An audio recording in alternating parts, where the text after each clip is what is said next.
Welcome back, dear students. In the previous class, we were discussing about the role of microbes in sewage water treatment, right? So, in this class, we shall now discuss the role of microbes in the production of biogas. So, when we hear the term biogas, we are reminded of the gases which is used as a fuel, right, in our households. Instead of the external gases, that is the LPG, we use a naturally producing home that is available at our homes, right? So that is also called the gobar gas, or the gas which is produced from the cow dung and other organic matter, isn't it? So this biogas can be defined as a mixture of gases produced by the microbes which is used as a fuel, right?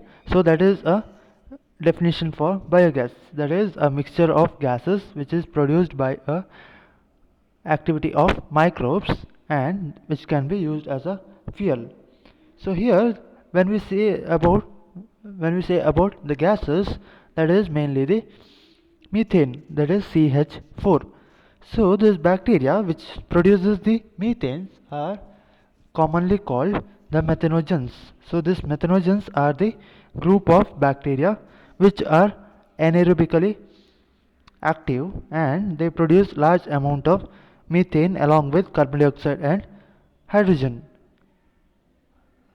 So this group of bacteria, they are called the methanogens.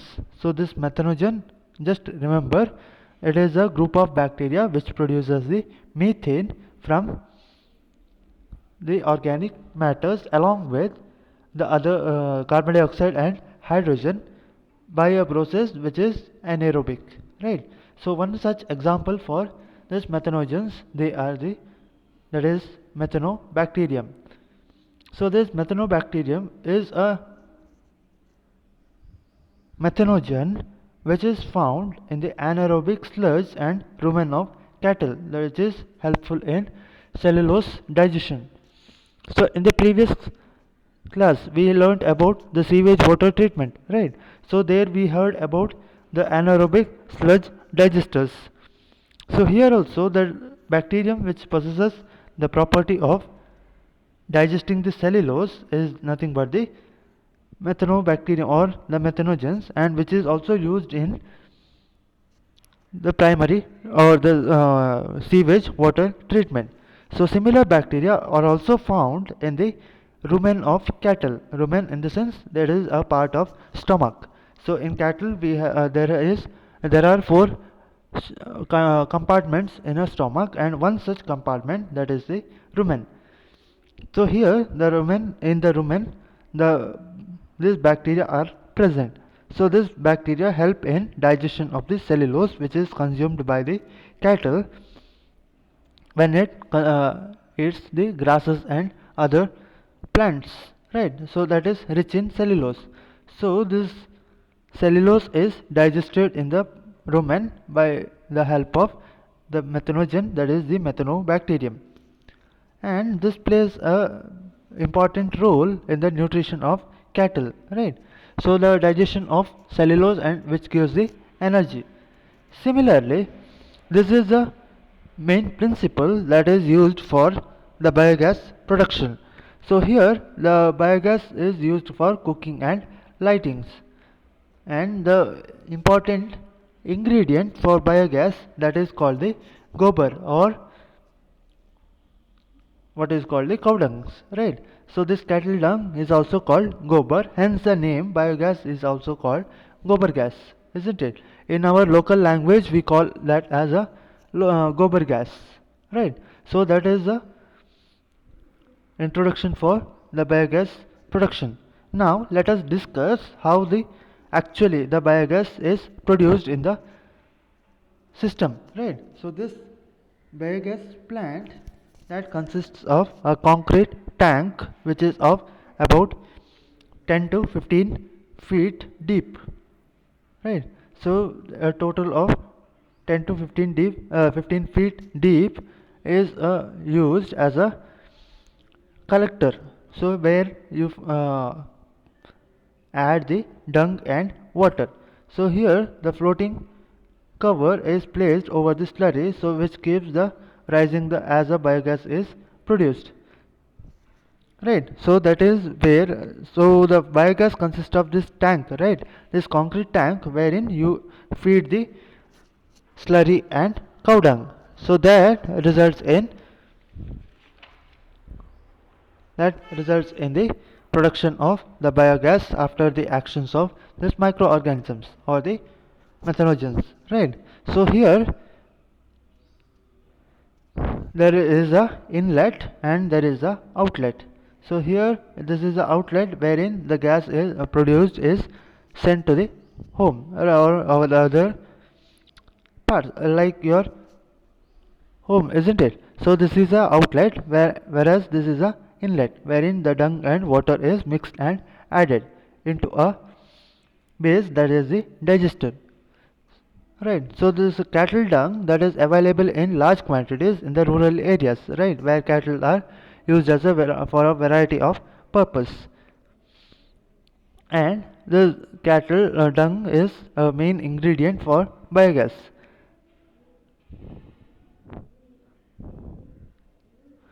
So here, see, in this digester, whatever the dung and water that gets collected, and anaerobic bacteria which is present here in the absence of oxygen, that produces the methane, right. And after little addition of oxygen from other bacteria which acts upon that and produces the carbon dioxide and hydrogen, and mainly that is the methane, right. So this is the procedure how the biogas is produced. So here you can observe the live biogas unit in a field. In this diagram or in this figure, can you observe here there is a inlet and there is a outlet. Here, see here, this is a outlet and this is a digester wherein the carbon dioxide and methane are produced in addition to hydrogen.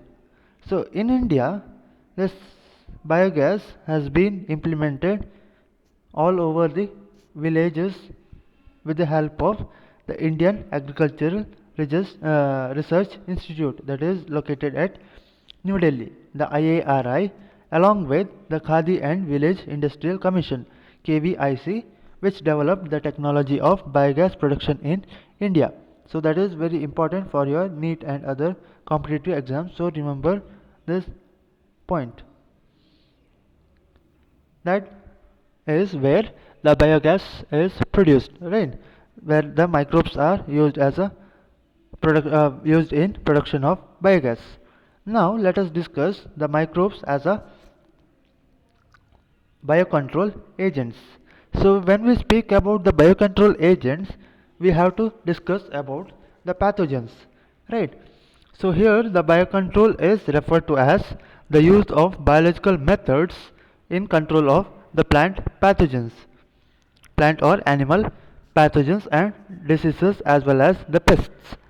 For example, the ladybird beetle, which is controlled by which controls the aphids, whereas the dragonflies that controls the mosquitoes. Several such examples are common in the nature, right?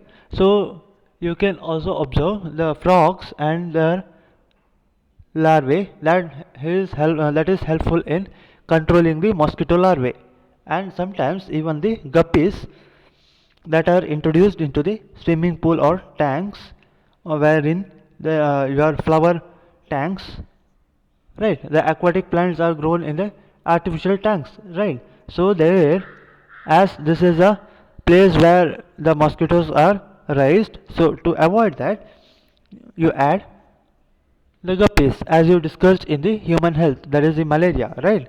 So similar such examples are common. So instead of using the chemical fertilizers or chemical agents as a insecticides or pesticides, this biological pesticides or biological methods can be used so as to avoid the harmful side effects to the human beings and animals alike, right.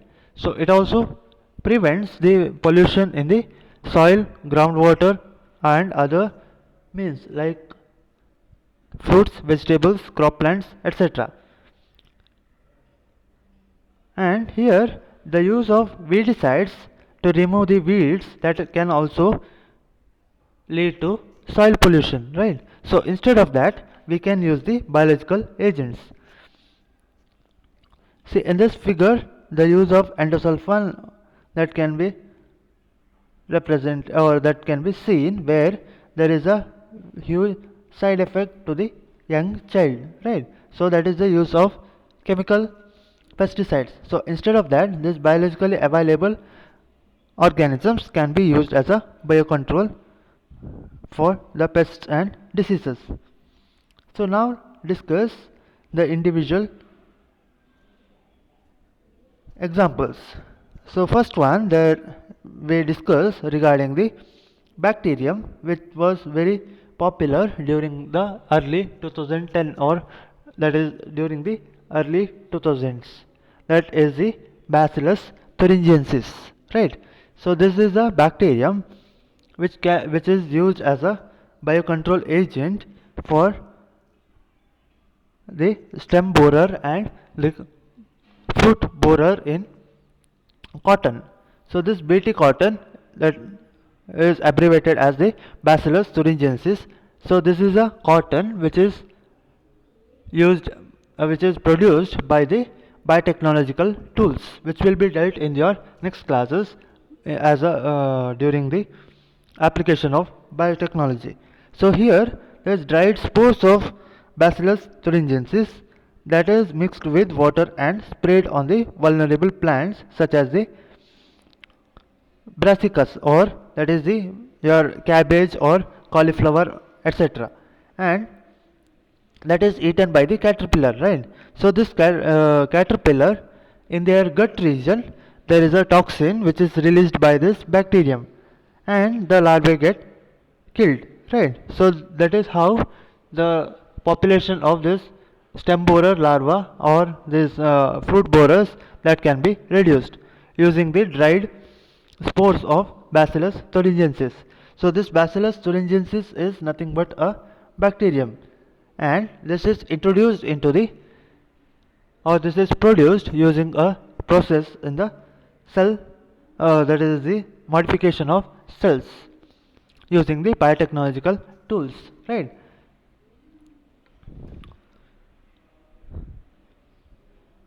Another example which is very prominent, that is the use of trichoderma. So this trichoderma is a fungus which acts as a parasite over other fungus, right? So that is also called the hyper parasites.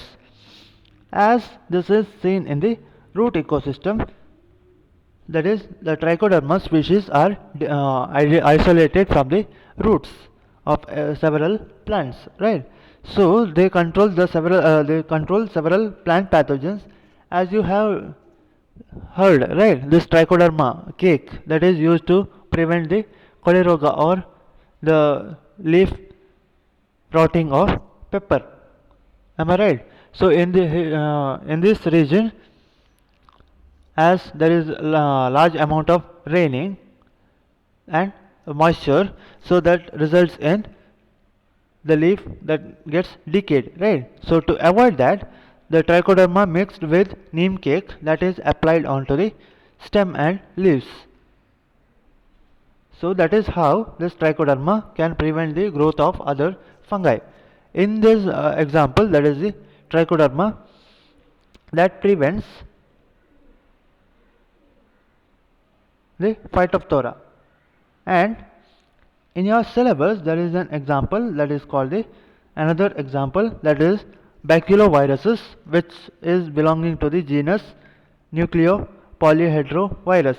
So this is a virus which attacks the insects and other arthropods or the other insects, right? So it is the virus which can be species specific and it can have very narrow spectrum of insecticidal applications. So this doesn't harm any other insects except the targeted insects. So it is suitable for application in integrated pest management program to conserve the beneficial insects, right? So whenever we use this chemical pesticides or insecticides, there is a chance for killing of these beneficial organisms also, right? So instead of that, if we use such species specific biocontrol agents, that can be very helpful in protection of the natural environment along with the population of the beneficial organisms, isn't it? So that is how this is very important in case of integrated pest management, and that can be helpful in prevention of the pollution into the environment, isn't it? So the use of this biological agents that can prevent the soil, water, and the other food materials as a pollutants that can prevent the pollution of these day-to-day day-to-day items, right? So instead of that, we can use this biological agents. So that completes the biological age or the microbes as biological agents. So now let us discuss the microbes as a biofertilizers. So this is the last topic in the chapter, the microbes that can be used as a biofertilizers. So here nowadays the people or the farmers, they go for organic farming rather than the chemical fertilizers. So this is due to the fact that overuse of chemical fertilizers that will result in the infertility of the soil, right? So to a large extent, and there is a situation wherein no crops can be grown in that soil. So instead of that, if we use the organic farming, that is using the biofertilizers, this can be very beneficial, as the organisms which are used as a biofertilizers can also be benefited, as well as the main crops which are used or which are cultivated, even that can also be benefited. So they are mutually benefited, and even they are useful for the society, the soil and society, right? So mainly the sources of biofertilizers are the bacteria and fungi. So here mainly this rhizobium, that is the bacterium which is associated with the root nodules of leguminous plants, such as the your mimosa plant or the grams, Bengal gram, horse gram, black gram, etc. All these grams, they constitute the fabaceae members, right? So they are also called the leguminous plants. So this leguminous plants, which consists of the legumes or the nodules, which constitute or which comprises of this rhizobium bacterium, which is a symbiotic bacteria helpful in attraction of, or which helpful in the absorption of nitrogen in the nature, right? It also helps in fixing of atmospheric nitrogen to the soil, and that is help where the plant also gets the nitrogen as a important nutrient. Along with the rhizobium, there are several other bacteria which are also helpful in nitrogen fixation. So once there are different other examples, that is the azospirillum or azotobacter, etc.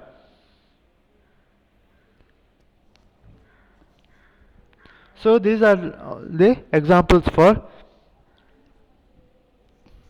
microbes which can be used as biofertilizers.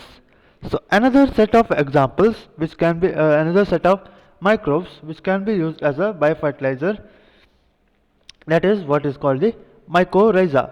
So you might have heard about this term mycorrhiza, which refers to as the symbiotic association of the fungi, especially the genus Glomus, with the plants, and that is with their roots. So this fungus that gets food from the roots, and the plants which in turn gets the nutrients which is from associated with fungus, right? Also, those plants, they may also get the other benefits such as the resistance to root-borne pathogens, tolerance to salinity and drought, as well as overall increase in the plant growth and development. Right. So that is how the plants get benefited from the fungus, whereas the fungus gets nutrients and food items from the plants. Right. Though, so that is how they are symbiotically associated. Now, there is another example for the microbes that can be used as biofertilizers, that is the usage of blue-green algae or the cyanobacteria. So this cyanobacteria, also called the blue-green algae. Cyano refers to blue-green, whereas bacteria refers to the modern day bacteria, but earlier it was algae. So these are also helpful in fixing the atmospheric nitrogen. One such example, that is the Anabina, and the other one, that is the Nostoc, Oscillatoria, etc. So all these cyanobacteria, they are helpful in fixing the nitrogen into the soil. So these cyanobacteria which are present in the paddy fields, wherever there is another pteridophyte, that is the Azolla. So this cyanobacteria that is present in Azolla as a symbiont, similar to that of mycorrhiza. Even here, these cyanobacteria are associated with the cells of the pteridophyte Azolla, which helps the plant to fix the atmospheric nitrogen. In turn, that acts as a biofertilizer for the paddy plants. Right. So that is how the organic material matters in the soil that increases, and the fertility also increases. So which in turn helps in increased yield of paddy. So there are several such examples in the nature. So that is how the microbes, they can be used as the biofertilizers. So when we summarize this chapter, so this completes the chapter, the microbes in human welfare. So if we